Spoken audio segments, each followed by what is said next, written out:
लिखा धर्मराज ने लेना, ओ लिखा धर्मराज ने लेना, लिखा धर्मराज ने लेना। तू राधे श्याम बोल बंदिया, तू सीताराम बोल बंदिया, बंदिया तू सीताराम बंदिया, तू सीताराम बोल बंदिया।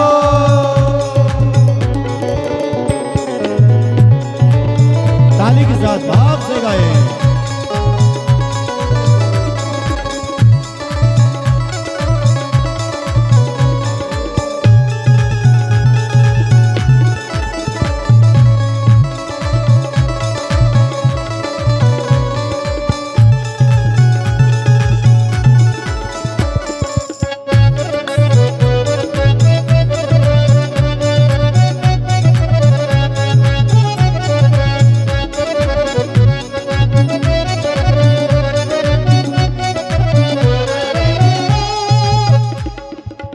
श्वास श्वास हरि नाम ले, श्वास श्वास हरि नाम ले, वृथा श्वास ना खोए, इस श्वास की ना जाने आवन हो ना हो। तू सीताराम बोल बंदिया, तू राधे श्याम बोल बंदिया, सीताराम बोल बंदिया, तू सीताराम बोल बंदिया। लिखा धर्मराज ने लेना, लिखा धर्मराज ने लेना, तू सीताराम बोल बंदिया, तू सीताराम बोल बंदिया, सीताराम बोल बंदिया, तू सीताराम बोल बंदिया, तू सीताराम बोल बंदिया, तू सीताराम बोल बंदिया। जय जय श्री सीताराम।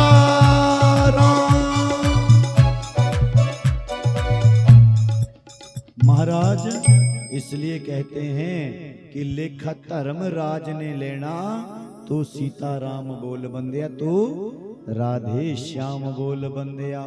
कोई अच्छा करे तब भी जय जय सीताराम, जय जय राधे श्याम।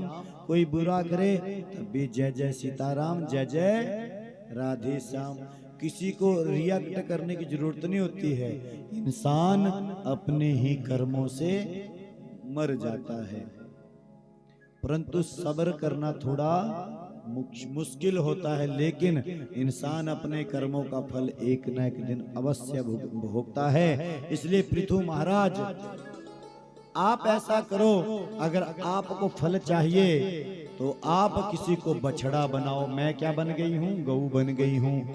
और तुम किसी उत्तम कर्म वाले को क्या करो? बछड़ा बनाओ। और जो मुझसे चाहो वो मुझसे दोहन कर लो। तब पृथु महाराज जी ने बृहस्पति जी को कहते हैं, पृथु महाराज जी ने, देवताओं ने बृहस्पति को बछड़ा बनाया, उसमें अमृत दोहा। ऋषियों ने कश्यप जी को बछड़ा बनाया। सबने किसी न किसी को बछड़ा बनाया और अपनी अपनी जो जरूरत की वस्तुएं थे गौ माता पृथ्वी मैया से दोहन कर लिया। अब कहते हैं उसके बाद पृथु द्वारा यज्ञ में भगवान का प्राकट्य, पृथु ने इतने यज्ञ करे हैं कि भगवान नारायण प्रकट होकर के साक्षात रूप में आशीर्वाद वरदान देने के लिए आए हैं। और उन्होंने वरदान में क्या मांगा? अगर मान लो, बोलिए आनंद कंद भगवान की आज्ञा जो है ना, आगे काफी जगह है, इधर आगे गद्दे बिछा दीजिए, आगे इधर एक खाली पड़ी हुई जगह सारी। बोलिए आनंद कंद भगवान की। महाराज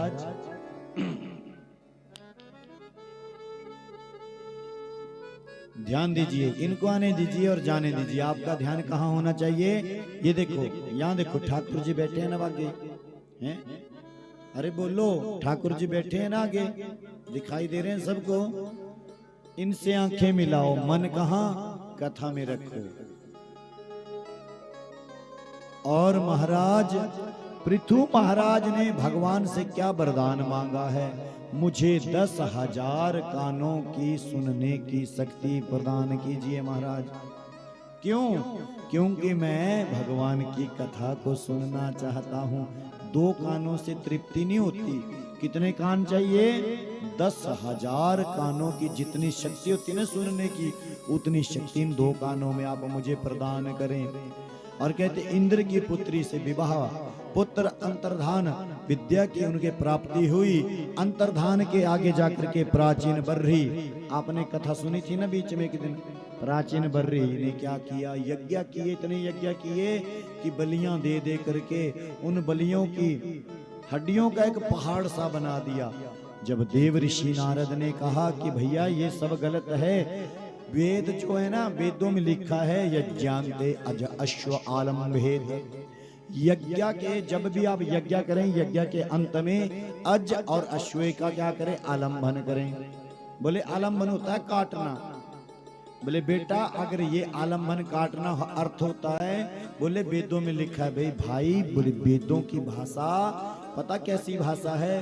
बड़ी ही गूढ़ भाषा है, ऐसे सीधे सीधे नहीं समझ आती। बोले तो क्या अर्थ है? अगर आलम्बन का अर्थ काटना है तो जब वेदी का विवाह होता है, दूल्हा दुल्हन के पास होता है, तो विवाह में पुरोहित जी बोलते हैं वरह कन्याया हृदयम आलम्भेत। क्या करें? वर हृदय के, दुल्हन के हृदय को क्या करे? काट दे। है नहीं, ये बड़ी प्रोक्षवादी, प्रोक्षवादो वेदो अयम बालानां मनुशासनम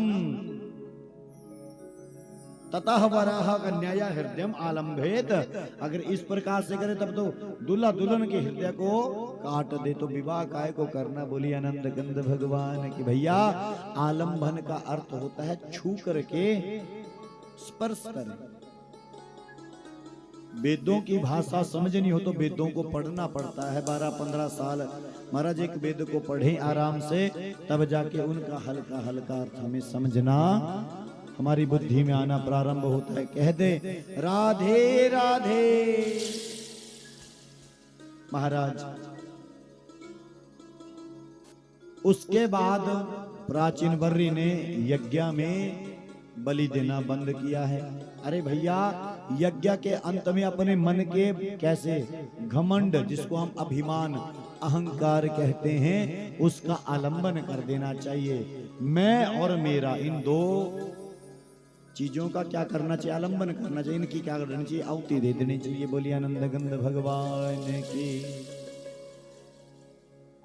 इसलिए जैसे एक छोटी सी बात है, एक सेठ जी थे, एक सेठ जी थे, और हमारा सेठ जी तो थे अमीर। जब सेठ जी हैं तो क्या है? धनवान हैं, खूब पैसा है। लेकिन महाराज सेठ जी को एक बड़ी बुरी आदत थी। क्या आदत थी? कि जब भी घर में चावल